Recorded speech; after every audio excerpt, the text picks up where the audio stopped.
కూటమి ప్రభుత్వ పాలనలో పెంచిన కరెంటు ఛార్జీలను వెంటనే తగ్గించాలని డిమాండ్ చేశారు వైఎస్ఆర్సీపీ ఎమ్మెల్సీ బొత్స సత్యనారాయణ.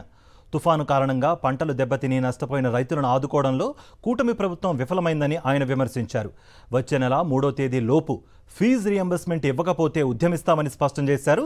విశాఖ కేంద్రంగా డ్రగ్స్ రవాణా జరగకపోవడం సంతోషమని, సిబిఐ విచారణ జరిగిన తీరుపై ప్రధాని, హోంమంత్రికి లేఖలు రాస్తానని తెలిపారు బొత్స సత్యనారాయణ.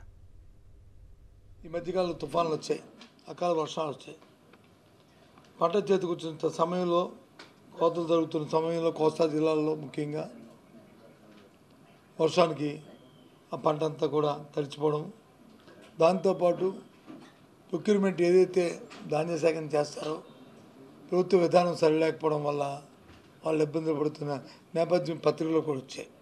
దాని మీద ప్రభుత్వం నిర్దేశమైన విధానం తీసుకోవాలని, రంగు మార్పు ఏదైతే తెలిసిన ధాన్యాలు ఉన్నాయో ఆ తేమ మీద మరి ఒక విధానాన్ని తీసుకొని రైతాంగం ఇబ్బంది పడకుండా, మరి దళాలకి అవకాశం లేకుండా వెసులుబాటు చేయాలని కోరుతూ ఈ నెల 13వ తేదీ నాడు జిల్లా కలెక్టర్కి వినతిపత్రం ఇవ్వాలని ప్రజాప్రతినిధులు అందరం నిర్ణయించుకున్నాం.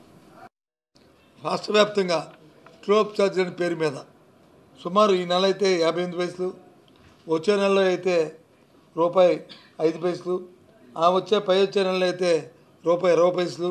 ఆ రకంగా సంవత్సరాంతం కూడా ప్రతి వినియోగదారుడి మీద సుమారు ₹20 నుంచి ₹25 అధికంగా ఒక్కొక్క వినియోగదారుని యూనిట్కి చిన్న పెద్ద తేడా లేకుండా ఏవైతే 6 స్లాబ్లు ఉన్నాయో 6 స్లాబ్లకి మరి దీన్ని పెంచడం అనేది చాలా ఇది అన్యాయము.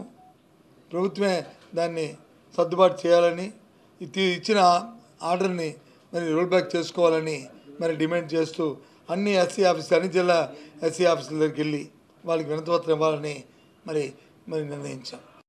ఇప్పుడు వచ్చి ఫీజు రింబర్స్మెంట్ని మరి ప్రభుత్వం వచ్చి 7 నెలలైంది. మరి గత ప్రభుత్వంలో ఆగ్రబాద్ ఇవ్వాల్సి వచ్చిన దాన్ని కూడా మరి రిలీజ్ చేద్దామంటే ఎలక్షన్ టైంలో చేయకూడదని అప్పుడున్న అది ఎలక్షన్ కమిషన్ కానీ లేదు, ఇప్పుడు ఈరోజు అధికారంలో ప్రభుత్వాన్ని ఆ రోజు ఎన్నికల్లో పిటిషన్ పెట్టి దాన్ని ఇవ్వనీకంటే ఆఫ్ చేసిన నేపథ్యం. కాలేజీల్లో వచ్చి మరి ఫీజు కడితే కానీ పరీక్షలు కూర్చొని చెప్పి మరి చెప్తున్న పరిస్థితిని కూడా మరి ప్రభుత్వం దృష్టి తీసుకొచ్చి వెంటనే 3వ తారీఖు లోపల మరి వాటిని ఇవ్వాలి. దాని మీద కూడా 3వ తారీఖు నాడు వారికి ఒక వినతిపత్రం కలెక్టర్కి ఇవ్వాలని, ప్రభుత్వం ఒత్తిడి తీసుకురావాలని మరి ఈ కార్యక్రమాన్ని కూడా మనం ఉద్దేశించిన విషయాన్ని మరి విజయవంతం చేయడానికి ఇవాళ సమావేశం పెట్టామన్న విషయాన్ని మరి మీ ద్వారా తెలియజేస్తున్నాము. చాలా సంతోషం.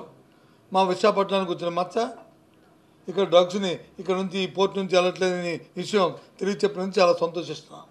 కానీ ఏదైతే అత్యుత్తమైన టాప్ మోస్ట్ దర్యాప్తు సంస్థలు ఉన్నాయో ఈ సంస్థలు ఇలాంటి ఫాల్స్ అలిగేషన్ ఇన్ఫర్మేషన్ని తో మరి ఏ ఉద్దేశం లేకపోతే వచ్చి ఈ కార్యక్రమం చేసినందుకు, ఫెయిల్ అయినందుకు ఆ అధికారుల మీద ఏ విధంగా చర్యలు తీసుకుంటారు?